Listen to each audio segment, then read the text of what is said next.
System तो इतना अच्छा है कि देश विरोधियों, देशद्रोहियों और आतंकवादियों को भी सुनता है कि आखिर आप ऐसा क्यों कर रहे हो। लेकिन साथियों, हमें सचेत रहना है। हमें सचेत ऐसे लोगों से रहना है कि जो एक बहुत बड़ी कॉन्स्पिरेसी कर रहे हैं, जो ऐसे लोग हैं जो हमेशा हमारे साथ ही रह के, हमारे इंस्टीट्यूशन में रह के, हमारे समाज में रह के एक ऐसी मूवमेंट तैयार कर रहे हैं कि आने वाले दिनों में हम भारत के लोग ही आपस में इस तरीके से बढ़ जाए, धर्म में बढ़ जाए, जात में बढ़ जाए कि खुद हम अपने देश के खिलाफ हो जाए। लेकिन मैं विश्वास दिलाना चाहता हूं कि जब तक अखिल भारतीय विद्यार्थी परिषद के कार्यकर्ता इस देश में है, तब तक वो अपनी आखिरी सांस तक लड़ता रहेगा और लड़ने के लिए हमेशा प्रतिबद्ध है।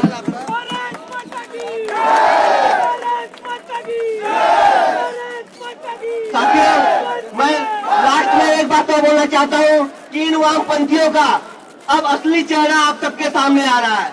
ये पहले कैंपस में फ्रीडम ऑफ एक्सप्रेशन के नाम पे हमारे बहनों के साथ बलात्कार करते हैं। देखिए तो अनमोल रतन चाहे ऐसे लोग हैं जो कि लड़कियों के साथ बलात्कार करते हैं और एंटी नेशनल एक्टिविटीज को जस्टिफाई करते हैं। लेकिन हमारा यही मानना है कि जो हमारी बहनें हैं, हम लोग को एक संस्कार दिया गया है कि सबसे पहले जो इज्जत होती है हमारे औरतों को दिया जाता है। लेकिन इस पूरे समाज में जिस तरीके से यहाँ के कुछ वामपंथी प्रोफेसर भी इनके पीछे पड़े हुए हैं, तो मुझे दुख के साथ कहना पड़ रहा है कि आज अगर ऐसे प्रोफेसर हमारे इंस्टीट्यूशन में आके इस तरीके से बात करेंगे कि आने वाला जनरेशन कैसा होगा। लेकिन मैं तमाम देशवासियों से, तमाम अपने इंस्टीट्यूशन में जो हमारे भाई बहन पढ़ रहे हैं, मैं सबसे निवेदन करता हूँ कि इस देश विरोधियों के खिलाफ हमेशा खड़े रहिए और अखिल भारतीय विद्यार्थी परिषद आपके साथ है, हमेशा आपके लिए अंतिम सांस तक लेते रहेगा। भारत माता की धन्यवाद।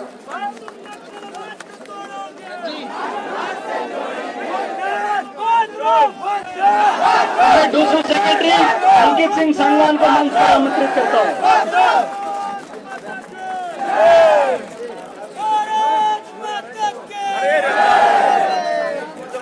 भारत माता की, भारत माता की वंदे मातरम। दोस्तों, जो लगातार इन वामपंथी और देशद्रोहियों ने एक सीरीज चला रखी है कि हमारे लगातार एजुकेशनल इंस्टीट्यूट को बदनाम करने की, चाहे वो पिछले साल 9 फरवरी की घटना हो या फिर अब इन लोगों ने जो वही कोशिश हमारे दिल्ली विश्वविद्यालय में की पिछले गत दिनों में।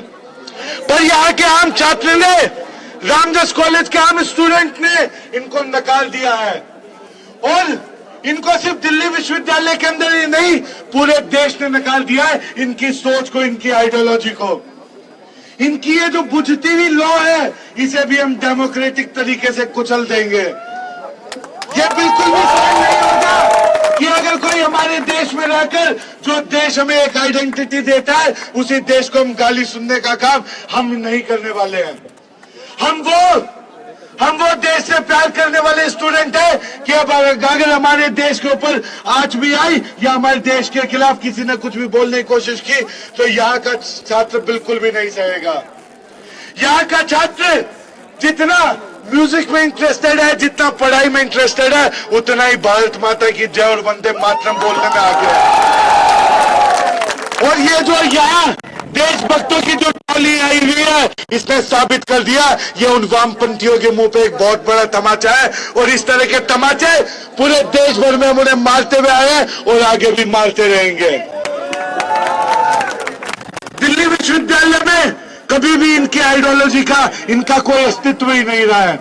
आज हमें रामदास कॉलेज पे बात नहीं करनी चाहिए, आज हमें उससे आगे चलकर बात करनी चाहिए। क्यों ऐसा होता है कि चाहे वो हैदराबाद यूनिवर्सिटी की बात हो, चाहे वो जादवपुर यूनिवर्सिटी की बात हो, चाहे वो जेएनयू की बात हो और अब चाहे दिल्ली विश्वविद्यालय की बात हो, क्यों ये ऐसा जहर घोलने की कोशिश कर रहे हैं?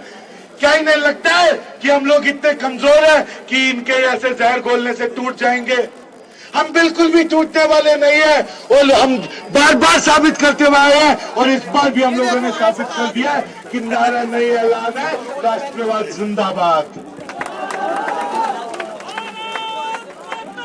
मेरा आप लोगों से अनुरोध है कि अपने देश के अंदर अपने कॉलेज के अंदर, अपने महाविद्यालय के अंदर, अपने विश्वविद्यालय के अंदर आप अपने कॉलेज के राष्ट्रवादी एम्बेसडर हैं।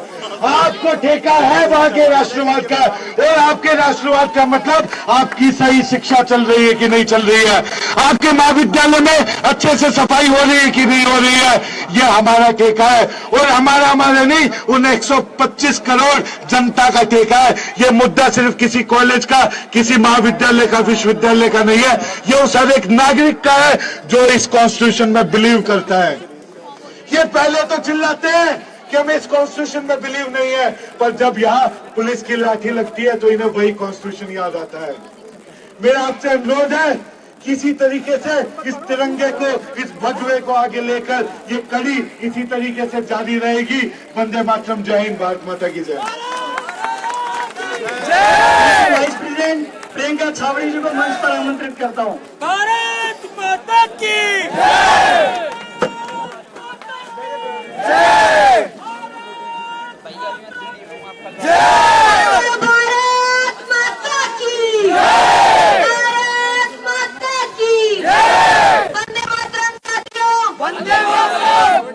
सबसे पहले तो मैं नमन करना चाहती हूँ दिल्ली विश्वविद्यालय के रामदास कॉलेज के उन छात्रों को जिन्होंने ऐसी देश विरोधी मानसिकता रखने वाले लोगों को मुंहतोड़ जवाब दिया। मैं नमन करती हूँ उनको कि वो अपने कॉलेज के लिए, इस विश्वविद्यालय के लिए और इस देश के सम्मान के लिए उन्होंने अपना कदम बढ़ाया और पीछे मुड़ के नहीं देखा। साथियों, ये वही लोग हैं जो अभिव्यक्ति की आजादी के नाम पर देश के विभाजन की बात करते हैं, जो अभिव्यक्ति की आजादी के नाम पर कश्मीर पर रेफरेंडम कराने की बात करते हैं, जो अभिव्यक्ति की आजादी के नाम पर केरला में हर रोज राष्ट्रीय स्वयंसेवक संघ और अखिल भारतीय विद्यार्थी परिषद के लोगों का मर्डर करते हैं, उनकी जानें लेते हैं। वहाँ उन्होंने लाल आतंक मचा रखा है। ऐसे लोग ये अभिव्यक्ति की आजादी की बात करते हैं। ये लोग वो लोग हैं जिन्होंने अभिव्यक्ति की आजादी की, डिबेट की, डिस्कशन की और विश्वविद्यालय के डिस्कोर्स का पेटेंट लिया हुआ है। और जो इनकी विचारधारा को चैलेंज करता है, उनको ये राष्ट्रवाद का ठेकेदार बोलते हैं। उन लोगों को ये राष्ट्रवाद का ठेकेदार बोलते हैं, चाहे वो रामदास कॉलेज के छात्र हो, चाहे वो अखिल भारतीय